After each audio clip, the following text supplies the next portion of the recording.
ಇಂದು ಯುವಕರು ಜಾಗೃತರಾಗಲಿಲ್ಲ, ಈ ಪರಿಸರದ ಸಮಸ್ಯೆಗಳಿಗೆ ಸ್ಪಂದಿಸಲಿಲ್ಲ ಅಂತ ಹೇಳಿದ್ರೆ ಮುಂದಿನ ಜನರೇಷನ್ ಏನು ಬರಲಿಕ್ಕಿದೆ ಅದು ಇಲ್ಲಿ ಜೀವಿಸಲಿಕ್ಕೆ ಸಾಧ್ಯ ಇಲ್ಲದಂಥ ಪರಿಸ್ಥಿತಿ ಇದೆ. ಆತ್ಮೀಯ ಯುವ ಮಿತ್ರರೇ, ಸಾಲಿಡಾರಿಟಿ ಯೂತ್ ಮೂವ್ಮೆಂಟ್ ಕರ್ನಾಟಕದ ವತಿಯಿಂದ ರಾಜ್ಯಾದ್ಯಂತ ಜೂನ್ 5 ಏನು ಪರಿಸರ ದಿನಾಚರಣೆ ಇದೆ, ಅದರ ಅಂಗವಾಗಿ ಸಾಲಿಡಾರಿಟಿ ಯೂತ್ ಮೂವ್ಮೆಂಟ್ ಯುವ ಸಂಘಟನೆ ಏನಿದೆ ಇದು ರಾಜ್ಯಾದ್ಯಂತ ಹಲವು ಕಾರ್ಯಕ್ರಮಗಳನ್ನು ಹಮ್ಮಿಕೊಳ್ತಾ ಇದೆ.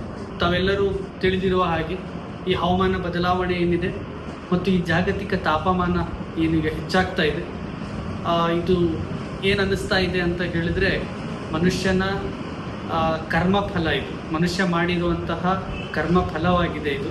ಹಾಗಾಗಿ ಮನುಷ್ಯನು ಮಾಡಿದಂತಹ ಈ ಪ್ರಕೃತಿಗೆ ಶೋಷಣೆ ಏನಿದೆ, ಪ್ರಕೃತಿಯ ಮೇಲೆ ದಬ್ಬಾಳಿಕೆ ಏನಿದೆ, ಈ ದಬ್ಬಾಳಿಕೆಯಿಂದಾಗಿ ಈ ರೀತಿಯ ಹವಾಮಾನ ಬದಲಾವಣೆ, ಜಾಗತಿಕ ತಾಪಮಾನ ಹೆಚ್ಚಾಗುತ್ತಿರುವಂಥದ್ದು ಕಾಣ್ತಾ ಇದೆ.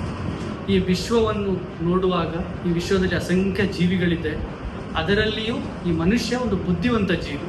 ಈ ವಿಶ್ವವನ್ನು ಒಂದು ಸುಸ್ಥಿರ ಸಮಾಜವನ್ನು ನಿರ್ಮಿಸುವುದಕ್ಕಾಗಿ, ಒಂದು ಸುಸ್ಥಿರ ಅಭಿವೃದ್ಧಿಯ ಕಾರ್ಯಗಳನ್ನು ತೊಡಗಿಸಿಕೊಳ್ಳುವುದಕ್ಕಾಗಿ ಅವನು ಮುಂದುವರಿಯಬೇಕಾಗಿತ್ತು. ಅದನ್ನು ಬಿಟ್ಟು ಇಲ್ಲಿನ ಡೆವಲಪ್ಮೆಂಟ್ನ ಕೆಲಸದಲ್ಲಿ ಒಂದು ಇಂಬ್ಯಾಲೆನ್ಸ್ ಏನು ಈ ಮನುಷ್ಯ ಮಾಡಿದವೋ ಅದರ ಕಾರಣವಾಗಿ ಇಂದು ನಾವು ಪ್ರಕೃತಿಯ ಪೆಟ್ಟುಗಳನ್ನು ನಾವು ತಿಂತಾ ಇದ್ದೇವೆ. ಸೊ ಹಾಗಾಗಿ ಯುವಕರಲ್ಲಿ ಕೇಳಿಕೊಳ್ಳುವುದೇನಂತ ಹೇಳಿದರೆ, ಹೊಸ ಹೊಸ ನೀತಿಗಳು ಬಂದು ಆ ನೀತಿಯ ಕಾರಣಗಳಿಂದ ಹಲವಾರು ಪರಿಸರದಲ್ಲಿ ಸಮಸ್ಯೆಗಳು ಉಂಟಾಗ್ತದೆ, ಜಾಗತಿಕ ತಾಪಮಾನ ಹೆಚ್ಚಾಗುತ್ತೆ.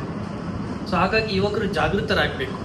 ಇಂದು ಯುವಕರು ಜಾಗೃತರಾಗಲಿಲ್ಲ, ಈ ಪರಿಸರದ ಸಮಸ್ಯೆಗಳಿಗೆ ಸ್ಪಂದಿಸಲಿಲ್ಲ ಅಂತ ಹೇಳಿದ್ರೆ ಮುಂದಿನ ಜನರೇಷನ್ ಏನು ಬರಲಿಕ್ಕಿದೆ ಅದು ಇಲ್ಲಿ ಜೀವಿಸಲಿಕ್ಕೆ ಸಾಧ್ಯ ಇಲ್ಲದಂಥ ಪರಿಸ್ಥಿತಿ ಇದೆ. ಪರಿಸರ ಸಂರಕ್ಷಣೆಯ ವಿಷಯದಲ್ಲಿ ಹಲವು ಧರ್ಮಗಳ ಗ್ರಂಥಗಳಲ್ಲೂ ಸಹಿತ ಹೇಳಲಾಗಿದೆ. ಅದೇ ರೀತಿಯಲ್ಲಿ ಕುರಾನ್ನಲ್ಲಿಯೂ ಒಂದು ವಿಷಯ ಇರುವಂತಹದ್ದು ಏನಂತ ಹೇಳಿದ್ರೆ, ಈ ಆಕಾಶ ಮತ್ತು ಭೂಮಿಗಳಲ್ಲಿ ಏನೆಲ್ಲ ಇದೆ ಅದೆಲ್ಲವೂ ದೇವನ ಕೀರ್ತನೆಯನ್ನು ಮಾಡ್ತಾ ಇದೆ, ದೇವನ ಪ್ರಶಂಸೆಯನ್ನು ಮಾಡ್ತಾ ಇದೆ ಅಂತ ಹೇಳಿ. ಅಂದ್ರೆ ಇದರ ಅರ್ಥ ಏನಂತ ಹೇಳಿದ್ರೆ, ಈ ಆಕಾಶ ಮತ್ತು ಭೂಮಿಯಲ್ಲಿರುವಂತಹ ಎಲ್ಲ ಜೀವಿಗಳು ಆರಾಧನೆ ಮಾಡ್ತಾ ಇದೆ. ಅಂದ್ರೆ ಈ ವಿಶ್ವ ಒಂದು ಆರಾಧನಾಲಯ ಆಗಿದೆ. ಒಂದು ಆರಾಧನಾಲಯ ಆಗಿರುವಂತಹ ವಿಶ್ವದ ಜವಾಬ್ದಾರಿ ಈ ಮನುಷ್ಯಂದಾಗಿ. ಈ ಮನುಷ್ಯ ಈ ವಿಶ್ವವನ್ನು, ಈ ಪ್ರಕೃತಿಯನ್ನು ಉಳಿಸುವಂತಹ ಕರ್ತವ್ಯ ಮನುಷ್ಯನಿಗೆ. ಸೊ ಹಾಗಾಗಿ ಮನುಷ್ಯ ಅತಿ ಆಸೆಗಾಗಿ ಹೊಸ ಹೊಸ ಬೇರೆ ಬೇರೆ ನೀತಿಗಳನ್ನು ತರುವುದರ ಮುಖಾಂತರ ಅಭಿವೃದ್ಧಿಯ ಹೆಸರಿನಲ್ಲಿ ಇಂದು ಎಲ್ಲವನ್ನು ನಾಶ ಮಾಡ್ತಾ ಇದ್ದಾನೆ. ಇಂದು ಮುಂದಿನ ನಮ್ಮ ಪೀಳಿಗೆ ಇಲ್ಲಿ ಜೀವಿಸಲಿಕ್ಕೂ ಕಷ್ಟ ಅನ್ನುವಂಥ ಪರಿಸ್ಥಿತಿ ನಮಗೆ ಕಾಣ್ತಾ ಇದೆ. ನಮ್ಮ ಇದೇ ಪರಿಸರದಲ್ಲಿ ಎಷ್ಟು ನದಿಗಳು ಹರಿಯುತ್ತಿದೆ, ಎಲ್ಲ ನದಿಗಳು ಆ ಪ್ರದೇಶಕ್ಕೆ ನೀರನ್ನು ಒದಗಿಸುವಂತ ಕೆಲಸ ಮಾಡ್ತಾ ಇದೆ. ಆದ್ರೆ ಇಂದು ನಾವು ಗಮನ ಹರಿಸ್ತಿಲ್ಲ. ಎಷ್ಟೋ ನಮ್ಮ ಪಟ್ಟಣದ, ನಗರದ ಕೊಳಚೆಯ ನೀರುಗಳು ಆ ನದಿಗಳಿಗೆ ಸೇರಿಸ್ತಾ ಇದ್ದೇವೆ. ಸೇರಿಸುವುದರ ಮುಖಾಂತರ ಇಡೀ ನೀರನ್ನು ನಾವು ಕೊಳಚೆ ಮಾಡ್ತಾ ಇದ್ದೇವೆ. ಅದರಿಂದ ತುಂಬಾ ಬಡವರ್ಗ ಏನಿದೆ ರೋಗಗ್ರಸ್ತವಾಗುವಂತಹ ಸಾಧ್ಯತೆ ಹೆಚ್ಚಾಗಿದೆ. ಇದರ ಹೊಣೆಗಾರರು ನಾವಾಗಿ. ಹಾಗಾಗಿ ನೀರನ್ನು ಸ್ವಚ್ಛ ಇಡುವಂತಹ, ನೀರನ್ನು ಉಳಿಸುವಂತಹ ಹೊಣೆಗಾರಿಕೆಯು ನಮ್ಮದಾಗಿದೆ. ನಮ್ಮೆಲ್ಲರ ಜೀವನ ಶೈಲಿಯಲ್ಲಿದೆ.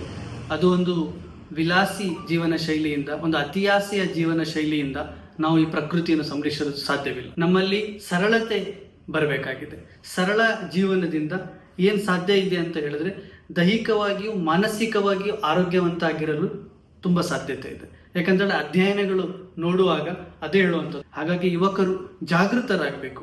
ಯಾವುದೇ ಹೊಸ ನೀತಿಗಳು ಬಂದಾಗ ಅದು ಪರಿಸರಕ್ಕೆ ಏನಾದರೂ ಧಕ್ಕೆ ತರುತ್ತೆ ಅನ್ನುವಂತಹ ಅದು ಕಂಡ್ರೆ ಅದಕ್ಕೆ ವಿರೋಧವನ್ನು ವ್ಯಕ್ತಪಡಿಸಬೇಕು ಮತ್ತು ತುಂಬ ದೊಡ್ಡ ಹೊಣೆಗಾರಿಕೆ, ಕರ್ತವ್ಯ ಅಂತ ತಿಳಿಬೇಕು. ಈ ಪ್ರಪಂಚ, ಈ ವಿಶ್ವ, ಇದು ಒಂದು ಬುದ್ಧಿಜೀವಿ. ನಾನು ಮನುಷ್ಯ, ನನ್ನ ಹೊಣೆಗಾರಿಕೆ, ನಾನು ಇಲ್ಲಿನ ಹೊಣೆಗಾರ, ನಾನು ಇಲ್ಲಿನ ಪ್ರತಿನಿಧಿ, ನಾನು ಇಲ್ಲಿನ ಜವಾಬ್ದಾರ.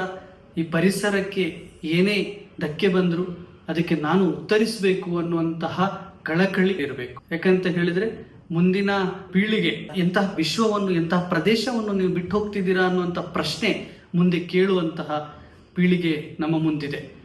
ಪೌರ ಕಾರ್ಮಿಕರಿರ್ತಾರೆ, ಅವರಿಗೆ ಸಹಕಾರ ನೀಡುತ್ತಾ ಪ್ರದೇಶಗಳನ್ನು ಸ್ವಚ್ಛವಾಗಿಡಲು ನಾವು ಹಲವು ಕಾರ್ಯಕ್ರಮಗಳನ್ನು ಹಮ್ಮಿಕೊಳ್ಳುವಂಥ ಅವಶ್ಯಕತೆ ಇದೆ. ಪರಿಸರ ಸಂರಕ್ಷಣೆಯ ಚಟುವಟಿಕೆಗಳಲ್ಲಿ ಯುವಕರನ್ನು ಆಹ್ವಾನಿಸುತ್ತದೆ. ತಾವೆಲ್ಲರೂ ಬನ್ನಿ, ನಾವೆಲ್ಲರೂ ಕೈ ಜೋಡಿಸುವ. ಇಷ್ಟು ಹೇಳುತ್ತಾ ನನ್ನ ಮಾತನ್ನು ನಾನು ಮುಗಿಸ್ತೇನೆ. ಧನ್ಯವಾದಗಳು.